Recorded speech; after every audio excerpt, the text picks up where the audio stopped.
Angoshodza Selem youth, king of martial arts, teenage art, mini dance. The Samcris Makudo angarimo, kana vafundisi vanga varimo, boys dzenjuga dzanga dzirimo, kana mbavha dzemafoni dzanga dzirimo. Your sting muglass medu maive mugame park, vanogona nemadofota aitambira pake pake. Ticha aigona kungotukwa putseke, tigogo vaisakumbira kuenda kupundeti.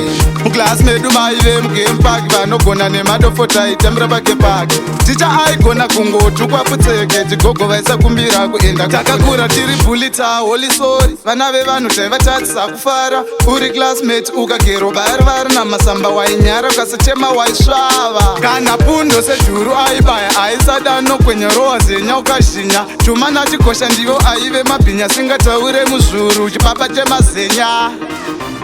Muglass medu maive mugame park, vanogona nemadofota aitambira pake pake. Ticha aigona kungotukwa putseke, tigogo vaisakumbira kuenda kupundeki.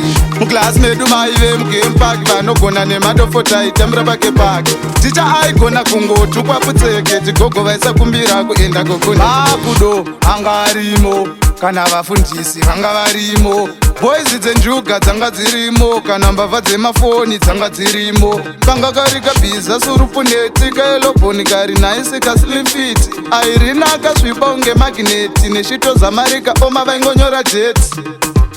Muglass medu maive mugame park, vanogona nemadofota aitambira pake pake. Ticha aigona kungotukwa putseke, tigogo vaisakumbira kuenda kupundeki. Muglass medu maive mugame park, vanogona nemadofota aitambira pake pake. Ticha aigona kungotukwa putseke, tigogo vaisakumbira kuenda. Takakura tiri bulita holy sorry, vana vevanhu taivatatisa kufara. Uri classmate ukagero vari namasamba wainyara, ukasachema waisvava. Kana pundo sejuru aibaya aisada nokwenyorowa zenya ukazhinya. Chuma nachikosha ndivo aive mabhinya, singataure muzvuru chipapa chemazenya.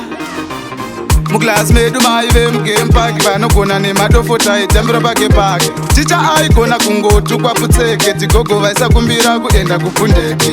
Muglass medu maive mugame park, vanogona nemadofota aitambira pake pake. Ticha aigona kungotukwa putseke, tigogo vaisakumbira kuenda kupundeki.